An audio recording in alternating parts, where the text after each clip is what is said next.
I'm Amiena, and this is a response to Msakisi that wanted me to cover insomnia. So very quickly, what is insomnia?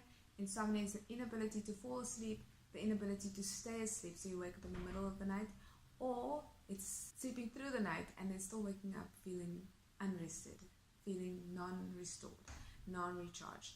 So all of those three could be signs that you have insomnia. So what causes insomnia? No surprise there. It's stress, of course, worrying about the past and regrets, fretting about the future, feeling overwhelmed, and also feeling overstimulated and revved up. Okay, so all of those things can lead to insomnia.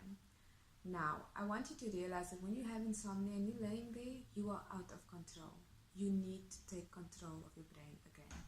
And the way you do that is you have to become aware of how you describe yourself, because the way you explain yourself to other people is, it's almost like commands in your brain, because your brain is trying to always be consistent with how you see yourself. So if you go to somebody and you say, I am an insomniac, your brain will do whatever it can to be consistent with that programming. Okay, so it will wake you up at 2 o'clock in the morning, it will keep you awake and so forth.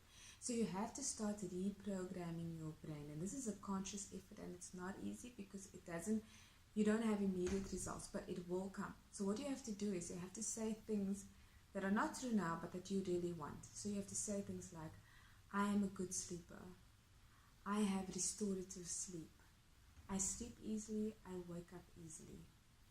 You see, so that's very different from telling people and telling yourself, I am an insomniac. And then coupled with those words, you also have to use visualization, because visualization is also part of the reprogramming of your brain. So actually visualize, go there now, visualize yourself, the light is off, the room is quiet, and you are in bed, it's not too hot, it's not too cold, and you're just about to go to sleep, you are really tired, you close your eyes, and then later on you wake up and you feel completely recharged. You just throw your legs out of bed and you feel great and you're ready for the day. So this is you reprogramming your brain. And of course there will be resistance, because your brain knows that up until now you haven't done that. But if you want a different outcome to what you've experienced in the past, you have to make different choices than what you did yesterday. Okay, so that's the first thing you have to do. So start identifying yourself differently. Tell people, I used to have insomnia, but now I have restorative sleep. I love sleep, I'm a good sleeper. Okay, so here are things that you need to avoid before bedtime. Do not, and I got a lot of this actually, is very similar to how you train kids to sleep. So now basically you're just a big kid and you have to retrain yourself, okay? So avoid napping too close to bedtime, because that literally does, of course, affect your sleep. Don't eat sugary foods or a heavy meal before bedtime. That's super important, okay? Because otherwise that also disrupts your sleep. Then do not get too much stimulation. Of course, screen time. What do we do with kids? A lot of kids have cell phones and iPads and stuff. You want to get them back to normal, you want them to go sleep, you take it away from them. They scream, they have a tantrum, and then they go sleep. So retrain yourself and turn off the screen at least an hour before you go to bed. I know it's hard, but you have to do it, okay? You deserve a restful night's sleep. Also, of course, I have to say it, although it's quite obvious, do not have coffee late at night, because that will keep you up. Also, do not exercise too late at night, because that will also keep your body and your brain awake. So those are things that you avoid at all costs. So what can you try to do to bring sleep on? Okay, so a lot of people have different things that they do. I love this one tip, which is have chamomile tea. Just the thought of having chamomile tea makes me feel nice and relaxed, like I want to go sleep. But the other things that you should do is, and I love this one, have a sleep alarm, which means that you put an alarm for an hour before bed. And like you would a child, you start putting yourself into your bedtime routine, so that you are training your brain and your body that this is what I want. So you're taking over now, okay? So you set the alarm and you say, hey, I'm prioritizing sleep. and then you'll do what you do with small kids is you give them a nice warm bath or shower, and then you put them in their PJs, not into regular clothes, you put them into their pajamas, and then you put them in bed. So in the same way, you do those things for yourself. Okay, so get yourself ready for bed, have a nice hot shower if you can, put on pajamas, don't put on clothes as if you're going out, okay, because that also doesn't tell your brain that you want to go sleep. Don't have coffee, replace your coffee with tea, and then get into bed.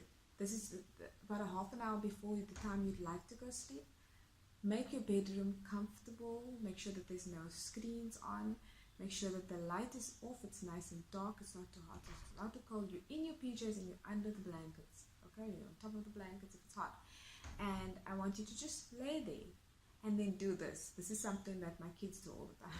Before they go to sleep, they rub their ears, and I always laugh and I'm like, oh, now they're going to go sleep. But actually there's a reason why, because rubbing your ears does something to your brain and actually makes me yawn a lot. So I try not to yawn while I'm doing this.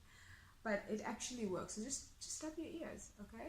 Also, have next to you just a notepad and a pen, because of course these tips may help you, or you might still find yourself waking up in the middle of the night or waking up too early.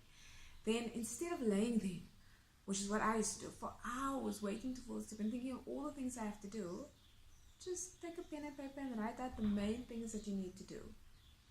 And then you'll be amazed how it feels knowing that you don't have to keep it in your memory, that it is on pen and paper somewhere, and then try to go back to sleep, have some herbal tea, and then most importantly, don't focus on sleep. Just focus on relaxation. Just tell yourself, I don't care if I sleep, but I do want to relax. So I'm not going to worry about the past. And then you do that by focusing on your breathing. Maybe put your hand on your abdomen and breathe in, and feel your abdomen, your tummy like curve. Then you know you are taking in enough air into your lungs.